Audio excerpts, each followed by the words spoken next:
You're listening to Alamo City Limits Podcast with Noah Magaro-George, the official San Antonio Spurs podcast of Pounding the Rock in SB Nation. What's going on, San Antonio Spurs fans? Welcome back to Alamo City Limits, the official San Antonio Spurs podcast of SB Nation and Pounding the Rock. As always, I'm your host, Noah Magaro-George, and today I'm joined by a very special guest and one of the newest members of Pounding the Rock, Damien Bartonek. How you doing, man? I'm doing good, brother. Thank you for having me. I'm very excited to talk some Spurs hoops. We were talking a little bit off the air, and man, I'm excited, brother. Let's do it, man. Yeah, I'm excited too. We'll sort of hop into things here. So right now we're recording this podcast. It's just about noon Central Time. It's the day after the Lakers game. The Spurs lost a close one there. And let's go ahead and talk about the Lakers game first. So is there anything that really stood out to you about this game? I'll talk about a few things that I like, but I'd love to give your perspective first here. Yeah, I want to start first with Bates-Diop nearly 30 minutes while Thad got 3 minutes off the bench. That's what I really want to hit on. So down the stretch, we saw KBD was out there for just about the entirety of the closing lineups, whether it was, whatever was going on, KBD was out there. He wasn't a guy that was rotating in and out. And it's a bit shocking to me because that was a guy that some people thought had the potential of being waived before the year, or even if he made the squad, you'd see him in a very limited role. But for Coach Pop to play Keita down the stretch, that screams that he's really confident in what he brings at the four, whether it's off the ball or as a defender. And I know, sure, you could say Kelden's off night or Doug's injury kind of had something to do with that, where KBD benefited from that. But man, to see him play those minutes and play consistently over Kelden down the stretch, or even over a veteran like Thad Young, who I'll talk about later here, that speaks volumes so far about where this staff thinks he's at, in my opinion. And I'll kind of parlay those thoughts into Thad Young here. And I really feel like Thad's minutes being in such a small package to start the year is a bit alarming. Obviously, these aren't the same players, but last time we saw a veteran addition play sparingly to start the year, he was bought up by midseason, and I'm referring to DeMarre Carroll. I understand San Antonio's opting to roll with this young group for better or for worse, but 3 minutes of Thad Young on Tuesday, he's averaging just about 6 minutes on the year. We could be looking at a guy that may not fit with this group like myself and others believed he would have. And maybe he doesn't play his way into the rotation, but rather his fit makes him borderline unplayable with the play styles that San Antonio currently possesses. So I know that was a lot to kind of throw out, immediately. But man, KBD playing down the stretch was awesome for me. I liked seeing that. But Thad Young, 3 minutes, it's been shocking, man. I don't know if you expected that, but Yeah. So I think I'm going to take a little bit of a different approach. And obviously, I respect your opinion 100%. But here's why I sort of took issue with Bates-Diop playing. So I actually didn't think he was all that great last night. He actually had one of the final turnovers of the game that pretty much sealed the deal for the Spurs. He wasn't really anything to me except for a big body. Kelden Johnson was in foul trouble. He wasn't going. Like you said, Thaddeus Young really hasn't played very much. He hasn't really fit that well with the roster. And I'll sort of give a few thoughts about that. So my first thought is that you can't be playing Bates-Diop 30 minutes in a game. I understand why they did it. But at the same time, you've got a guy there, Thaddeus Young, who he was supposed to be the prize of that DeMar DeRozan sign and trade, right? Even if he wasn't going to play a giant role for the entire season, you figured okay, you're going to pick up his trade value. You're going to help him really integrate into this roster. He's going to help things flow. He's a really nice playmaker as a post hub. He's a guy who's an adequate defender, by all means, a true professional. And then you might get something at the trade deadline for him, right? But if he's not playing, you're not doing anything except hurting his trade value. You're 1-3. I know the Spurs, in my opinion, have played better than a 1-3 basketball team, but I just don't think they're going to be that much better. I don't think they're going to win a lot of games. And if you're a guy who's not playing at all for a team that's not winning, your trade value is nothing. It's nothing.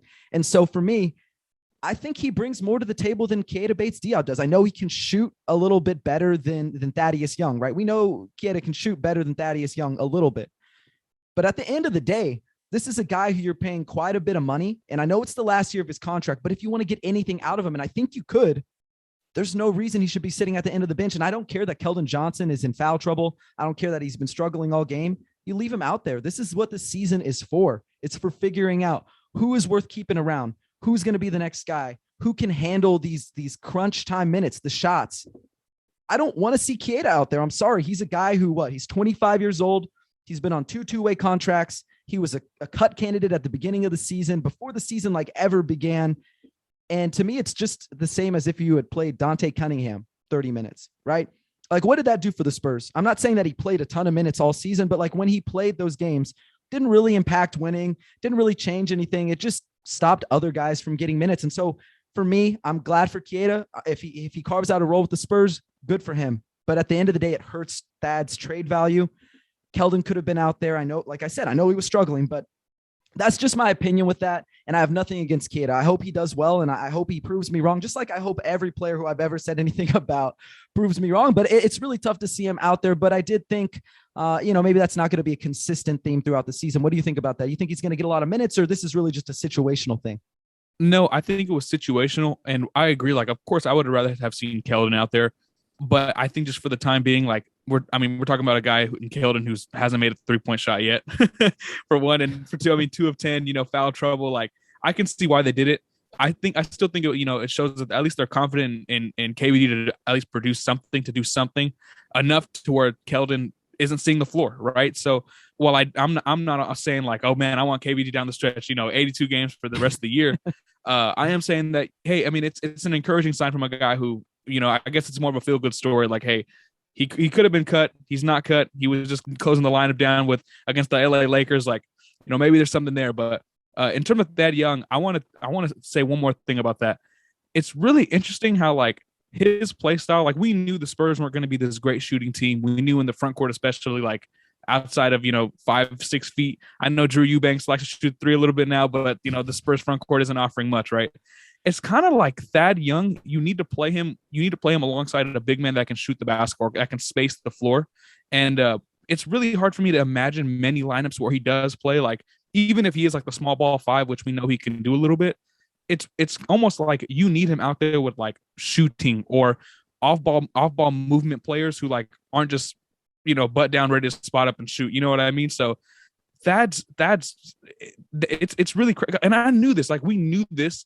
But for some reason, my dumb brain was like, no, man, he can do more. He can do more. But it's just not working. And it's really hard for me to envision something with Thaddeus Young throughout this year.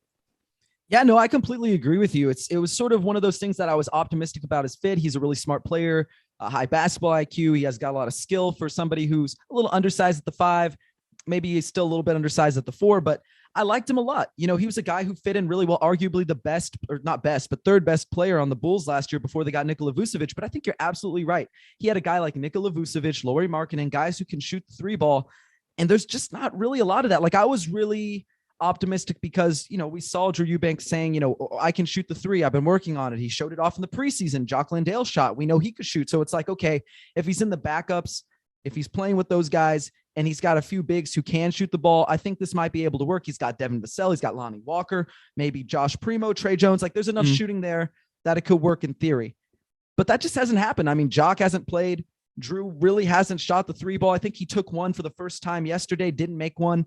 And maybe that'll change. But for now, he's almost unplayable inside these Spurs lineups, which is really tough because at the same time, while I think, they need to play him, they've got to maintain his trade value. I know that they're going to be trying to win games. And honestly, I don't know if Thaddeus Young helps you win games with this roster as constructed, which is really tough.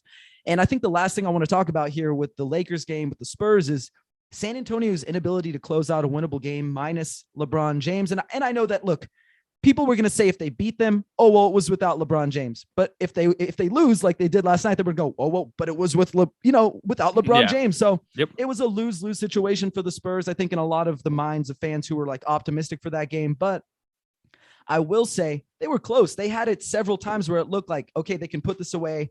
They didn't. Is that something that you expect to happen this season? Because honestly, young teams typically struggle in crunch time. They don't know really how to close out a game. And DeMar DeRozan was the closer. So, who's going to close these games? What's going to happen? And do you expect this to sort of be an issue where, okay, it's a tight game with a good team, but they just don't know how to finish? Yes. On the second question, I think that I think we all should expect them to kind of, I don't know if struggle is the right word, just because I think DeJounte kind of proved that, hey, he's pretty comfortable in that role as the go-to scorer, especially down the stretch. But I don't know, maybe I'm just picking and choosing here because, yeah, I don't think the Spurs are going to close out many tough games, many close games, especially against teams like the Lakers, or even if it's a Denver where they play them tough for 2.5 quarters, like stuff like that. But I will say, I like the fact that we saw DeJounte be really comfortable and kind of embrace that go-to role that a lot of people thought that maybe a Lonnie Walker would have been, or a Derek White. it's kind of like DeJounte rose to the occasion. And while, yeah, he did kind of fail in a sense because, the whole team did essentially down the stretch, we didn't see that hesitancy or discomfort that you may see. I mean, this team funneled their closing offense through DeMar DeRozan for the last 3 years. It was like every possession, he's touching the ball. And this time we got DeJounte Murray, in this first option role. So I was fine with what we saw. I would be just like kind of like a little like hesitant to say like, oh yeah, this is the bread and butter. It's only going to improve with time. While that may happen, that's a lot to put on a young team's plate, in my opinion. And there's still we still have a lot of a lot of questions, not a lot of answers right now. So yeah, I think right now, like I put here in my notes, throughout the game, they like to drive the ball. They drive about 50 times a game, and that's cool and all. But eventually, it's going to get to a point where slashing just isn't enough, and that eventually it's going to make your offense look like spilled chili, and nobody wants that. So you want some guys that can create off the bounce. DeJounte can do that, especially down the stretch. But all in all, I was happy with what I saw. Embrace the struggle, like the saying goes, and I think maybe DeJounte in these little failures like this might make him a better player for the next time he's up to bat. Yeah, and I don't have the stats in front of me at the moment, but last season DeJounte finished second in like crunch time or clutch, whatever you want to call it, crunch time, field goal attempts to DeMar DeRozan on the Spurs, but it was a lot. Like I think he took about 100 crunch time shots last year. He was pretty efficient, almost like 48, 47%, something like that. So pretty good. And so for me, I think I always saw DeJounte as the guy who's going to take over the go-to scoring role, going to be that guy down the stretch, going to be that guy who, when you need a bucket, you're going to ask him to go get it. But I think now it's, can he get it? So far, no. But again, it's a small sample size. It's 4 games. Yep. And I think the thing that interested me more than anything was the closing lineup last night. So it was DeJounte, Lonnie, Micelle, Bates-Diop, and Jakob for fourth and overtime. That was the closing lineup for both of those periods. But I kind of think that like the ideal closing lineup, and I'd love to get yours. For me, it's got to be Derek, DeJounte, Kelden, McDermott, and Jakob. Because I think right there you have enough self-creation, you have enough shooting, and you have enough defense to really keep yourself alive. And plus, as long as DeJounte's there, and I think he's the guy who's going to be taking the shot when it really matters, as long as he's in there, I think you have like a fighting chance. Whereas last night, wasn't really sure that they had a good chance to beat the Lakers once it went into overtime, because I think, look, it's hard to stop Anthony Davis. They've got a lot of veterans on that team. They understand how to win. And at the end of the day, the Spurs are really young. Like they're the 4th youngest team, something like that in the NBA, the youngest roster of the Popovich era. So I just don't know what to think of them when they get into these situations, but I have a feeling they're going to be in a lot of these situations, right? Because they're a tough team. They're not great. They're not in my mind, a playoff contender. They're not a title contender, but they're competitive every night. They haven't rolled over any game. There hasn't been a single game where, okay, Spurs are getting blown out. Oh, this one's over before it begins. Like they have gotten after it every single night. So that's just my ideal closing lineup, but I'd love to hear yours. Who do you think should be at the end of the game, in there when it matters, when the game is on the line? Yeah, I agree with you, by the way, too. Like, they're going to be in a lot of these games. Just they play like a young team, man. And I mean, that's why yesterday when I'm saying, like, I'm enjoying this, I just enjoy the fight. I enjoy the effort. It's definitely, a breath of fresh air, because last year we didn't really experience that all too much. But I think ideally the best closing lineup, in my opinion, is DeJounte, Derek, Devin, Doug, and Jakob. You might be giving up some interior pressure here when it comes to like rebounding, but this lineup outside of McDermott is pretty versatile defensively. I think Doug is at least a willing defender, so you won't have to worry about, those DeRozan type defensive mishaps. But the shooting is there off the ball. You have 2 strong pick and roll players in Derek, and I may sound crazy, bro, but I love me some Devin Vassell in the pick and roll, especially yesterday. Had a really nice dish to Jakob. You have some slashing ability. You have some mid-range scoring. And I think that closing lineup would be best, but I'm just looking at the needs of this team and kind of what's the most balanced, quote unquote balanced lineup that also gives them, a needed shooting spark. And while they can also be, versatile enough defensively to take on whatever matchup. So that's the lineup for me that I like. I don't know, man, maybe I'm just crazy, but I think Devin Vassell is so valuable to this team, especially when he's on. I just want the most Devin Vassell minutes that I can get. Maybe I'm crazy, Noah. Tell me if I'm crazy. No, I love Devin Vassell. I had him 4th on my big board a few years ago, and people were like, really, 4th on your big board? And I was like, yeah, I still believe it. Like, even after his rookie season, Tyrese Halliburton, he got picked right after Devin, and people were like, oh, man, they should have taken Tyrese. I was like, no, I still believe in Devin. Give him 3 years. That's when we'll figure out who is who. I really believe in Devin. I think he's a really good player. I don't know if he's going to be that number 1 kind of guy, but he's one of those guys like Mikal Bridges, who he's so impactful. He can help winning. He's an excellent off-ball defender. He understands where to make the rotations. He knows where to be. He's got those long appendages. He can get every deflection you could ever imagine. And then he's also got some like a little additional stuff on the offensive end. Like he can shoot off the bounce from the mid-range. He can catch and shoot from three. The one thing I want to see him do is really get to the rim. I'm not sure that's ever really going to happen to him. He's not super explosive, doesn't have a bunch of wiggle off the dribble, but you know what? I like Devin. I really, really, really like Devin. And I want to move on, though. I want to talk about DeJounte. I want to talk about Jakob. Both of them had themselves a game last night. DeJounte had a triple-double. I think it was a career-high 15 assists as part of that. Jakob had 27 points, another career high. What do you think about DeJounte? Like, is that something that we should expect from DeJounte, or is this, more of just a one-night explosion? Or do you think he's that dude? Do you think he's a guy who can be, top 2, top 3, top 4 in the NBA in assists per game because he's getting his teammates open? That's tough. I don't know if DeJounte has top 4, top 3 assist numbers. I think, like we mentioned, he's a good rebounding guard. I'd say that. And obviously there's other technical reasons why they're also letting him, get these boards as well. But I think as a scorer, I think he could average, around that 18, 19, 20 points per game mark. The rebounds, the same thing, probably that 6, 7, 8 range. Even the assists, with how much the ball's going to be in his hands. I don't have the usage numbers in front of me, but I would assume that he's going to be, their primary ball handler at all times when he's on the floor. And I think, he might be able to put up these assist numbers as well. He's at 25.3%. So Kelden's at 26, he's at 25. So yeah, I think, from a statistical standpoint, yeah, you can expect those kind of numbers, but the impact is what, we're all more concerned with. He could average 20, 20, and 20. If it's quiet, I don't, we don't want to hear it. You know what I mean? So like you mentioned too off the air that, he was really impactful defensively last night. And I agree. Offensively, the scoring was a little rough. 9 of 24 is not something that you want to talk much about, but I think all in all, if he's going to be San Antonio's number one option, you can expect these nights where he does, go crazy with these triple doubles, these 20 10s and 10s or something like that. He's very capable of doing that. But again, we want impact. We don't want, empty calories, as some people like to call them. Yeah, I agree. And I think DeJounte is probably better than his early season statistics show. I mean, I think it's been a rough go for him right now. I'm looking at the numbers right here in front of me. It looks like DeJounte Murray is shooting about 37% from the field, so very bad. 21% from three, so that's also very bad. But you look at his game, he's not really a three-point shooter. I know he showed a little bit of that during the preseason, but I just wasn't super confident he was going to carry it into the regular season. He's never really been a shooter. It's really hard to learn how to shoot off the dribble consistently. Hasn't really done that. He's a really elite mid-range shooter. I will say this for him. Right now, his shooting numbers don't look great. We've talked about it, but his bread and butter is the mid-range, right? We know he's going to want to get there. He wants to get to a spot. He wants to rise up. He wants to knock that down. But right now, 8 of 27, 29.6% so far this season. That's not good, but I think we know he's elite, right? Like we know he's elite from that area. He's been consistently top 10 to top 15 for the last 2-3 seasons.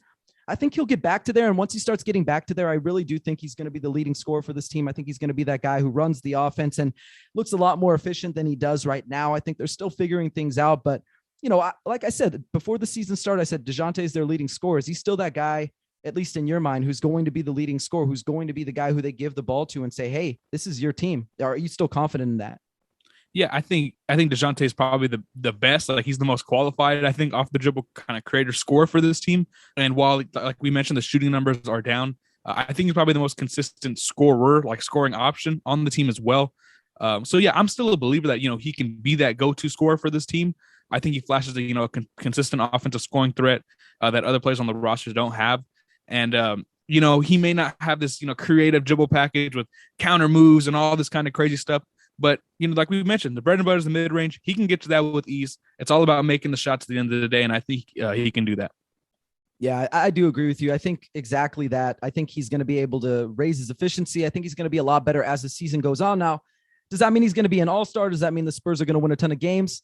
Probably not. But I think at least if DeJounte can produce like he has in seasons past and sort of have similar efficiency with a raised usage, with more shots per game, I think they're going to be okay. I think they'll be fine offensively. Like I thought that they were going to be sort of, and I don't mean this like in a bad way, but I kind of thought it was going to be a train wreck offensively. I think they've actually been okay despite the really bad 3-point shooting numbers. And we'll get into that later, but I want to talk about one last thing from last night's game. So we also saw Lonnie Walker and Devin Micelle combined for, I think, 40 points, 9 rebounds, and 8 assists last night. What are your first impressions of those two early in the season? And how do you think they sort of compare to Patty Mills and Rudy Gay? I know that they're not exactly playing the same position, but they're in similar roles and they've replaced those guys effectively. I think for Lonnie, one of my last like preview pieces on Pound of the Rock for preseason was like, man, hopefully this guy can kind of get something going to kind of give him some momentum heading into the year. And I think last night was like his first game where you said like kind of a breath of fresh air, like finally, there we go. Now we can build off of this. So it was really encouraging to see him play how well he played last night. I believe, what was he, 5 of 7 from deep last night, 7 to 10 from the field? I think so, yeah. It was something sensational like that. Devin Vassell, guys, you can talk about Devin Vassell on my Twitter all day. We can do it, but I think both of those players are really, really nice additions, especially off the bench, even in closing lineups, like we mentioned, like with Vassell. In terms of kind of comparing them to Patty Mills and Rudy Gay, while they don't, have the exact same role, so to speak, they're doing just fine. I mean, you can't be upset at what they're offering you, whether it's shooting. I mean, right now, Lonnie on nearly 7 attempts is 38%. Vassell on 5 is 45%. They're really kind of filling their roles nicely. And whether that's off the ball or I mean, they're not getting a ton of, primary initiator reps. I still think what they're doing is really, really important, especially if you're kind of going through this rebuild. You need pieces that can fit no matter where you go, what direction you go as a franchise.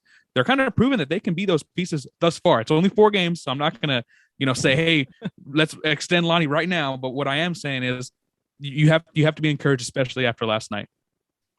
Absolutely. Yeah, I think Lonnie looked really good. I think Devin looked really good. And I think if they can continue to shoot, now I don't think they're going to make like 5 3-pointers every single night, but if they can provide some shooting off the bench, I think that goes a long way for the Spurs team, who, look, they don't have a ton of shooters, like proven shooters. I know they have Bren. I think he played like 5 minutes last night. Like Pop seems to have a pretty short leash on him this time around. He wasn't performing. He yanked him from the game. That was it. Doug McDermott, we know he can shoot the ball, but he got injured last night. He didn't come back in the second half. And they're going to need guys like Lonnie Walker, Devin Vassell, guys who coming out of college, they projected to be good shooters. They're going to need them to be that. They can't be streaky. They can't be inconsistent. They're going to need that if they want to be competitive, because look, the years where they have been very bottom of the barrel in the league in terms of 3-point volume, and then last year where we saw them were almost near the bottom in 3-point efficiency, they weren't good. They just simply weren't good. And they're going to need that every single night if they want to continue to be competitive, because I think early on this season, we've seen a lot of fight. We've seen a lot of encouraging things. But as the season goes on, I think the picture could change. If that shooting is not going well, teams will start playing you a little bit different, and it could really change the dynamic of the entire offense. But we'll move into sort of what we've seen from the opening week. So we had the Lakers last night, but the Spurs also played the Orlando Magic, the Denver Nuggets, Milwaukee Bucks. So what were some of the things that you saw from that? And do you think that the Spurs sort of lived up to your preseason / offseason expectations, or are they a different team than you thought they were going to be?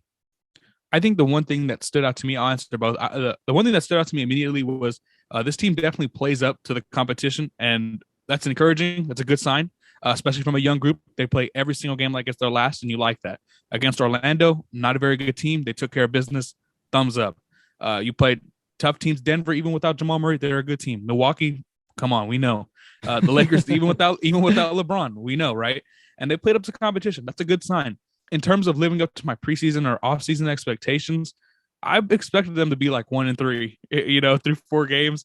I know some people, someone was like, dude, are you serious? You think they're going to win 33 games? Like, they were angry with me. And I'm like, no, like, let's take a deep breath. Young team, there's a lot of, we got a lot of things to look for this year. Like, let's calm down with the expectations. And I think they're doing just fine. I mean, I'm not upset. Maybe it's because I'm just enthusiastic. They're a young team, and so I like the fight that they're showing or something like that. But I think they're doing just fine right now. They're on schedule. They're on track. Yeah, you lost to 3 really good teams. Okay, you're a really young team. Like, we're good. Like, it's fine. But I would love to hear what you have to say about it. I didn't have any expectations really for the Spurs, like big expectations. I didn't think they were going to make the play-in. I didn't think they were going to make the playoffs. And like I've said, I think they're going to be competitive every single night, and they have been. And the fact that they weren't blown out by any of these really good teams, and like you said, even minus Jamal Murray, even minus LeBron James, even minus like the Bobby Portises and Dante DiVincenzo's, they've looked good. They've played to the competition. They haven't rolled over at all. They've been in the games. And the thing that I've really loved is they've been in games with their defense. Even if the offense sort of flounders, their defense has been exactly as advertised. And I know some people didn't really believe that. They were saying, okay, well, they got Micelle, they've got Derek, they've got DeJounte, they've got Yaka, but like, who else do they got? And I think everybody else has really stepped up. And if you look at some of the defensive field goal percentage numbers, you can read a little bit into that with guys like Lonnie and Doug McDermott. They're not doing too well, but I think as a team, they've really covered well for each other. There's no real huge liabilities. I know Bryn Forbes was a big liability last time he was here, but let's be real. He played next to Patty Mills and Marco Bellinelli. Like, it was always going to be really tough for him to succeed. And now that he's playing next to guys who have that defensive acumen, it's not as big of a deal if he's a little bit late on a rotation. It's not as big of a deal if he gets beat on a backdoor cut because he's got guys to cover for him. And the same thing for Doug McDermott. So I've been super, super impressed by their defense. And I also think Kelden, and sort of move on here, Kelden has been really awesome. Like, I think Kelden, aside from last night, Kelden Johnson has looked really good. He's sort of putting together an early most improved player of the year campaign. And I'd love to get your sort of thoughts on Kelden Johnson. Can he maintain this for an entire season? Is he as good as his numbers suggest? Is he really that much more improved? What are you seeing from him? Yeah, Kelden's a character, man. Kelden looks really, really solid this year. I know the shooting is obviously something that we worry about and we talk about, and we're like, yeah, the shooting definitely needs to improve. But outside of that, I mean, this guy's really making. I mean, let's throw it out here for a guy that has next to nothing when it comes to shooting right now. For him to be shooting 50% from the floor, 7 of 14 tonight, that's pretty impressive. You know, defenses, especially now. I mean, look at what happens whenever, half court offense versus half court defense where everything's set up. They would dare him to shoot, and he's still, able to get his own shot. 18 points a night. Like, that's really impressive, all things considered. And just wait till the shot falls eventually. If it does, like, your mind kind of goes like, man, what will that open up for not only himself but for others on the team? So I think he's been really good as well. He's taken just about, I think it's like 60% of his shots are inside of 10 feet.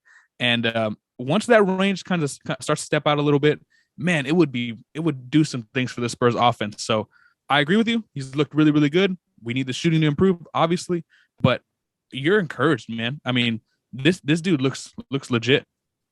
Yeah, he hasn't made a three-pointer yet this season, but I don't expect that to be the case, right? Eventually he's going to make some, even if it's below league average. I think he's going to sit in the low 30s, mid 30s. And that's fine. I think once he gets there, they might respect him a little bit. It might open up some more avenues to get towards the basket. Because right now, that's like all of his offense, getting to the free throw line, finishing at the hoop. And one thing that's kind of surprised me, I'm looking through some of the stats here on NBA's website, and you look at the shooting numbers for Kelden from the different ranges right now. He's actually been really bad at the rim. Really, really bad at the rim. He's taken 16 shots at the rim, only made 8. That's well below league average. Last season, league average was 62%. That's only 50%. So not ideal, but you kind of stretch it out a little bit to the in the paint, not directly at the rim. He's 13 of 21, 62%. That's really, really good. The rest of the league last year shot about 50% from that range. And I'm not sure he's going to be able to maintain that. But once he sort of picks it up around the rim, because we know he can finish well, he just hasn't quite to this point. I think he's going to be a lot more dangerous. And I'm not sure that the mid-range is going to hold either. I think he's like 8 for 10 from mid-range right now. He's not going to shoot 80% all year. But I think if he can pick that up a little bit, pick up the three-point shooting a little bit, we're going to see maybe not 20 points per game all season, because I don't think that's really that sustainable for a guy who's sort of one-dimensional in some ways this year. But I do think, 16, 17 points per game on good efficiency, that's something that's fair to expect from Kelden. And I think at the end of the day, if he's a guy who's not your number 1 star, your number 2 star, he's still a really, really good player for a guy you got at the 29th overall pick. The Spurs clearly believe in him. I believe in him as like a, high-end third option. And hopefully he can continue to prove that, because the Spurs have a lot of players who, they could project to be number 2s. They could project to be number 3s, but they haven't really shown it yet, not consistently. And I think Kelden has, and he's continued to make progress. So I'm really encouraged by what I've seen from Kelden. I think he's a really great kid. He's got a ton of energy. And I think that's something that we sometimes forget, is like, you can't really quantify like bringing energy, enthusiasm, like pumping up your teammates. And I think that's huge. Like, he is sort of an agitator, a friendly one, but you definitely know that's got to get under people's skin a little bit, right? Like, he's screaming every single play, every time he finishes, every time he gets to the free throw line. Like, I think we can't discount how important that is to the team morale. So really, really impressed with Kelden. And I guess one of the last things I sort of want to talk about from this opening week was the 9-man rotation. Did you notice that at all? A little bit. One thing that I guess was really sticking out to me that I was like really focused on was like, we weren't seeing any like Bryn Forbes or my man Trey Jones or Thad Young, and I was like, what is going on? And then we see KBD getting minutes. So I think I was like, not like exactly like, oh man, they're only running 9, but I was more so focused on who was playing. And I was like, yeah, this is not what I expected at all. It's like, what is going on? Even then, like Drew Eubanks at 13 minutes, KBD at 14. Bryn Forbes only getting 8 minutes a night. Like, yeah, it's pretty interesting how limited the rotation has been. I was really thinking, man, we were gonna get some Trey Jones action. I really was. I know. I was really rooting for it too. But go ahead, continue. We can talk about that in a second. Yeah, I was really thinking we were going to get some Trey Jones action. Now that I'm, have the minutes in front of me, one thing I was going to add to your point too about Bryn Forbes was basically, we know what he isn't, defensively, but he's only getting 8 minutes a night, man. I mean, the other night, what was it? Yesterday was at 6. Like, he's playing really, really little minutes. So I think overall, it's really showing us that, man, this youth movement is in full effect, even deeper than we thought. I mean, it's literally it's outside of Doug McDermott. You got like young player, and everyone's getting the PT. I wish that extended to Trey Jones, and I mean, we'll probably talk about Primo too. And I wish maybe it was a little bit of Primo action, but yeah, man, the rotation's been interesting. I don't really have many complaints about it other than Trey Jones. Yeah, I mean, I really want to see Trey Jones play. He looked really good in summer league. He didn't get to play at all during the preseason because of that ankle injury, and that's unfortunate. I really thought that kind of stunted his momentum. And you know what? Like, if he doesn't get to play, I'm not really sure how much of his future lies in San Antonio. Because look, it's a second year, and I know that's like it's not the end of the road if you're not playing as a second year player, but they just drafted Josh Primo. Like, if you're not getting in there, and they didn't assign him to the G League, which by today they did assign Josh Primo to the G League. Like, where is he going to play? Like, he's not going to get minutes. He's just going to be sitting there. And when you look at how Pop has used Derek and DeJounte, he started Derek and DeJounte alongside each other. He leaves DeJounte in the game, takes Derek out. And then once DeJounte comes back out, Derek's right back in. So they're staggered for most of the game, and then they play together in closing lineups, which isn't super surprising. But that doesn't really leave a lot of room for Trey Jones. Like, that's a guy who kind of needs the ball in his hands to be effective. He's not really a shooter at this point. I know he showed some more 3-point threat at the summer league. I know that he showed a little bit of mid-range game at summer league, but let's be honest, he hasn't shown it in the NBA yet. So I just kind of worried that we're not going to get a lot of Trey Jones minutes. And I wanted to see it, man. He looked good. I thought he kind of earned that, but Pop, he's the guy who makes the decision at the end of the day. We don't get to tell him who he gets to play in the game. Like, he's going to do whatever he wants. He doesn't care what we say, but hopefully we do see Trey Jones, because I do think he'd be like a nice mixture in there with the second unit, really, as in my opinion, the only guy who's a true point guard, a guy who really wants to facilitate, who understands how to, get the ball moving outside of DeJounte Murray and Derek White. But who knows? We'll have to see. But I do want to talk about your guy, Josh Primo. Let's talk about that. So he just got assigned to the G League. I just ran a poll for Pounding the Rock. 51% of the over 1,200 voters said they don't want him in the G League. The other 49% said, yeah, send him to the G League. So like, Spurs fans are split down the middle. I kind of think that poll's relatively representative of the entire fan base, even though it was just 1,200 people. What was your opinion on that? Do you think he should be in the G League, or did you want him playing NBA minutes right away? No, you're right about that. I think it does show the fan base's opinion on it for sure. Because guys like you, who I trust, even All Day Sport Talk, they're like, no, keep him in the G League, and I understand that. And so, it's sometimes it's just funny, like, to just say stuff immediately, and I'm like, keep Primo in San Antonio or something like that, right? But I understand putting him in the G League, so I'm fine with it. I just want that usage rate, and I know this may sound crazy, but I want that usage rate at like 35% in the G League. Like, Crank I want get it 40. Yes, get 40. As many touches, reps as he can get. 100%.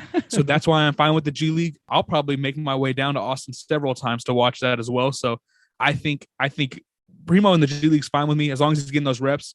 And then, hey, maybe later on during the season, we may see it kind of a little bit of a different Spurs team. Maybe Bryn Forbes isn't in the rotation. Maybe Thad Young's not here. Maybe KBD's not getting 14 minutes a night. And we could see a little bit, we could see Primo for 8 minutes a night, 10 minutes a night, or something like that. But I'm fine with the G League move. I think a part of you always wants to just see, your young players play, right?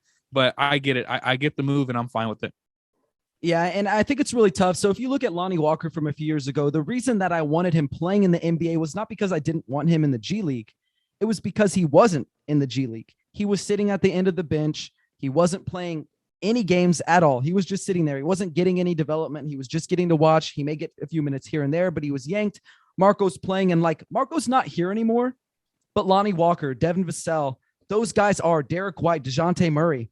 there's not really any minutes for him. So if he's on the team, I understand the value of getting to know your teammates and practicing with your teammates and traveling with your teammates. But look, at the end of the day, if you're just sitting on the bench, what does that do for you? As an 18-year-old, a guy who really has not been a primary option facilitator, scorer, whatever you want to call it, since he was in high school, what does it do for you? Like, he needs those reps. He needs those touches. He needs the shots. He needs the minutes.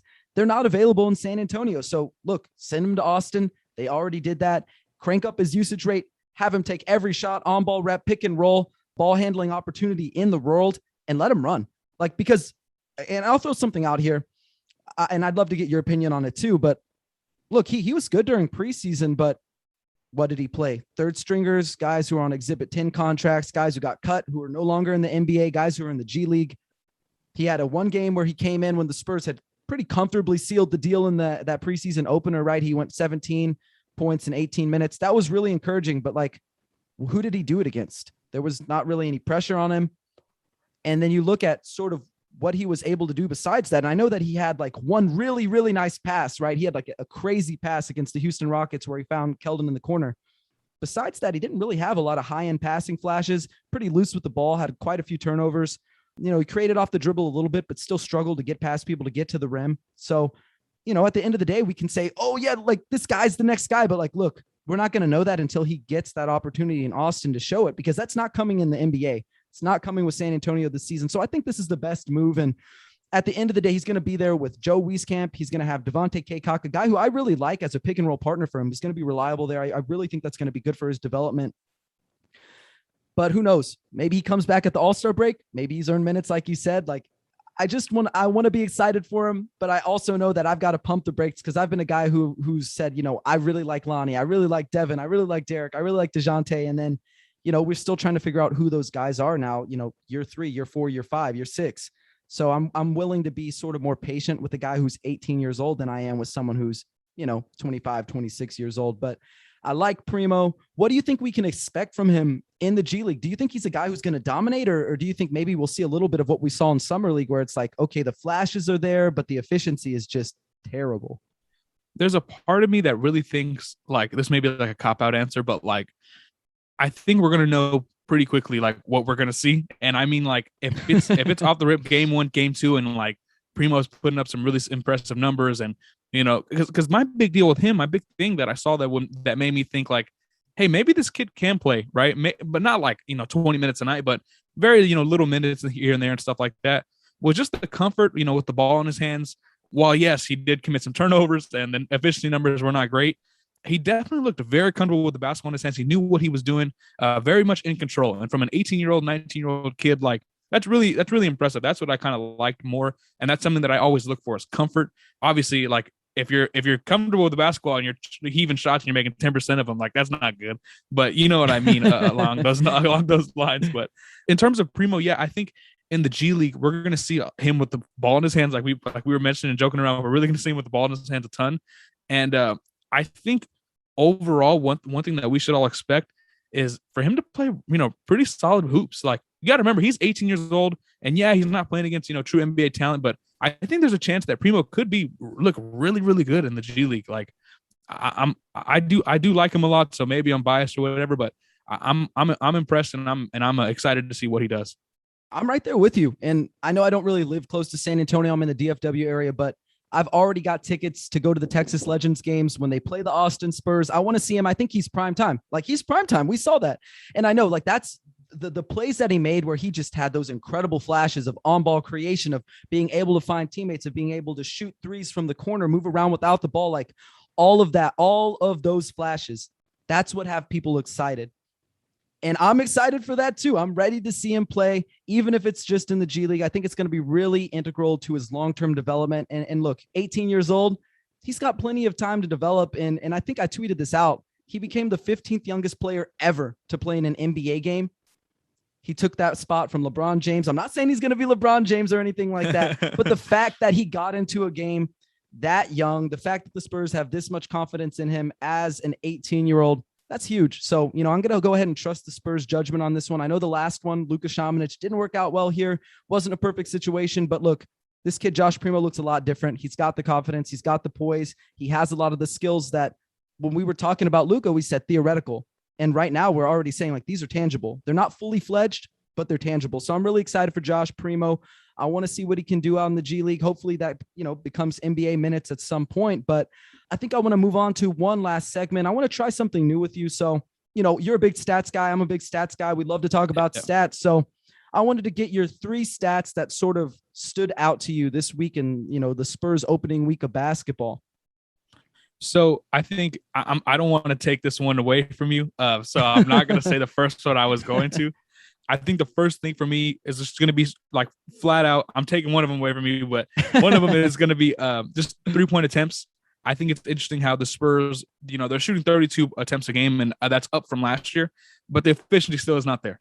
And so shooting, 32 or making 32% of your shots, I do like the volume. I mean, 32 is fine considering like this team does have a lot of like non-shooters at the moment. The number's cool. The number's fine. The output, the volume, but you need to make more of those. I think it's discouraging to start, but thank God we got 82 games and we got 78 more of these to go. I would say one more that I'm really, really kind of like I've been watching a little bit was just their pick and roll ball handler numbers. So they run this. They have the pick and roll ball handler numbers at 20.6% frequency. They're only getting 0.80 points per possession on that, and so that's a little bit worrisome for me. Just because I feel like they have some solid pick and roll players, like whether it's Derek White or again Devin Vassell. I think we could talk about that a little bit more. Maybe another show. But I know a lot of people like Lonnie Walker in the pick and roll and stuff like that. So they're kind of middle of the pack. In terms of points per possession, a little bit worse. So that kind of stood out to me. And my last one was pull-up shooting. So it's interesting because as a pull-up shooting team, they shoot on their field goal attempts. They're at 41%, right? Which at first you may be like, oh, that's not too bad, right? Well, from 3, they're one of the worst teams. They're making 26% of their pull-up threes. So I'm telling you, once the 3-point numbers go up, maybe we're looking at an offense that may be a little bit better once they can become a better pull-up shooting team or even a better pick and roll team. There's a lot to kind of, gauge at this moment. But man, the Spurs, they still have some upside to tap into here, folks. Like this isn't going to be the offense for all, 82 games. So those are the 3 numbers that I kind of, looked at. No, and I love those a lot. And I think I'll just comment on the last one real quick, because I think pull-up shooting from 3, that's sort of, that's all-star level territory, right? The guys who can do that, they're special. Guys like Shai Gilgeous-Alexander, guys like Damian Lillard, Luka Doncic, guys like Kevin Durant. And to be honest, the Spurs don't really have a guy like that. Like their best 3-point shooters off the dribble, pull up. It's probably got to be Derek White, Lonnie Walker, and Doug McDermott. And Doug probably doesn't have the ball in his hands enough to really do that. That's not really his game either. So I don't really see the pull-up numbers getting much better. I think they're going to struggle in that area all season, but I do think the 3-point numbers in general will get better. We hear regress to the mean when teams start out really high, but I think they're going to progress to the mean, if that's a thing. Yeah. I don't know if that's a thing, but I feel get what you mean though. Eventually, they're eventually going to shoot a little bit better from 3. And I agree with you. I do think the offense is going to look better for that once it ends up happening. And I'll go ahead and throw out my last 2 things. So for me, I've been looking at pace. Pop talked about it all training camp. He talked about it during media day. This is a young team. They're athletic. They're fast. We're going to push the pace. And I thought, okay, you look at traditional pace, the Spurs are sort of just like in the middle of the league. And I went, okay, well, that's sort of where they were last year. That's not encouraging. But my buddy here, our buddy Charlie O'Charles from Pounding the Rock, he reached out to me. He was like, look, I think you should look at these numbers because I don't think your eyes are lying to you. Because for me, I was like, how could they be in the middle of the pack? They look like they're pushing the pace. They look like they're going fast. Like, what am I missing here? And he was like, look at these numbers. They're from play-by-play stats. It shows offensive pace and defensive pace. So I want to just, throw these out there real quick. So you look at offensive pace, the Spurs are number 8 in the league. They only take 13.86 seconds per shot, not on second chance opportunities, just on first chance opportunities, 8th fastest in the league. So they're going faster than we've seen them go in a very long time, maybe ever. They're really pushing the pace. We saw that against the Lakers. We saw that against Orlando. And then the thing that I really like is the defensive pace. So defensive pace, you want it to be slower because you're working, you're making the opponent work for shots. And on that end, the Spurs are, if you give me 1 second here, they are 6th in the league. They're taking nearly 15 seconds. Their opponents are taking almost 15 seconds to get a shot off. That's really encouraging because like we discussed, their defense has been really good. The personnel, they have that finally to be able to make teams work for points. And we're seeing that every single night. I know that there have been some high scoring outings, but at the end of the night, these guys are really making their opponents work for their shots, for their points. And I think that's encouraging because that's going to have to keep up for the rest of the season for them to be competitive. And, luckily they have guys like DeJounte Murray and Derek White and Jakob Poeltl. And I'd even throw in, Devin Vassell and Drew Eubanks to an extent in there as well. So really happy with that. And I guess the last thing I want to lead off here in terms of the stats that I really like from the Spurs or that really stood out to me was just their turnovers that they've been forcing and points off turnovers right now. I think if I'm looking right, I think I have these right now. Their points off turnovers, they're getting 20.5 per game, which is fourth in the league. So not only are they making it really hard for their opponents to score points, they're making it hard for them to just dribble the ball around, pass the ball. Yeah. Like they're intercepting balls, they're getting deflections, they're getting steals, they're getting blocks, and then they're going the other way and they're scoring points, which is the easiest way to have offense besides getting to the free throw line. So really, really encouraged by that. I hope that sort of maintains throughout the season. That's yet to be seen. But overall, I think the Spurs have looked a lot better than 1-3. And I'm not sure how you feel about that, but I'd love to know, before we close out things, is this team better than 1-3 right now? Are they playing better than 1-3? No, they're not better than 1-3 because they're not better than the teams that they lost to, but they're better than the they are what their record says they are. They're a young team. They're 1-3 for a reason. I don't think they shouldn't be 1-3. I didn't think they were going to be anything other than 1-3, but no, I think they are what their record says they are. It doesn't mean that they stink. It's just that they're a young team and they're showing that they're a young team. I think that's fair. I'll go with the opposite end of the spectrum. I think they are better than a 1-3 team, not because they should have beat the teams that they are playing, but I don't think at the end of the year, they're going to have like a 25% winning, percentage. I think they're better than a 1-3 team, but I agree with you. I don't think they should have beat any of the teams they lost to. They faced the reigning champions. They faced the reigning MVP. And then they also faced, maybe LeBron James was gone, but Anthony Davis is also an MVP level player. Like I know people like to give him flack for, he can't stay healthy or he's always on the ground or, this dude wants to shoot, but he can't play in the interior like Duncan. Like it's okay. He doesn't need to be Duncan. He's his own player. He's really, really good. Clearly we saw that last night. So yeah, I think the Spurs have been pretty good, even if their record doesn't show it, but let's go ahead and close things out here. And before I let you go ahead and let everybody know where they can find you on social media, what you got going on, throw anything out there that you want to. Yeah, man. Thank you for having me on first. I appreciate it, man. This was a lot of fun. Just love talking Spurs hoops, bro. This is pretty dope. Anyone Spurs fans, basketball fans, y'all can find me at DA Bartonek on Twitter. That's at DABARTONEK. I cover the Spurs for Pounding the Rock. I cover the Washington football team for Rigo's Rag, and I do a lot of Texas State football stuff, Texas State sports stuff in general as well. All that stuff's on my Twitter. So just follow me. I got my own football podcast. I got a whole bunch of stuff going on, y'all. So just check out the Twitter and just holler at me, man. Yeah, definitely check out what Dame's doing. And everybody, thank you so much for joining me once again. And thank you to everybody who tuned into this edition of Alamo City Limits. And for those listening at home, make sure to subscribe. Leave us a 5-star review on Apple Podcasts, Spotify, or wherever you get your podcast. We've got a fantastic staff of writers over at Pounding the Rock, and that now includes Damien. So go ahead and check out everything that we're doing there. But until next time, Spurs fans, take care.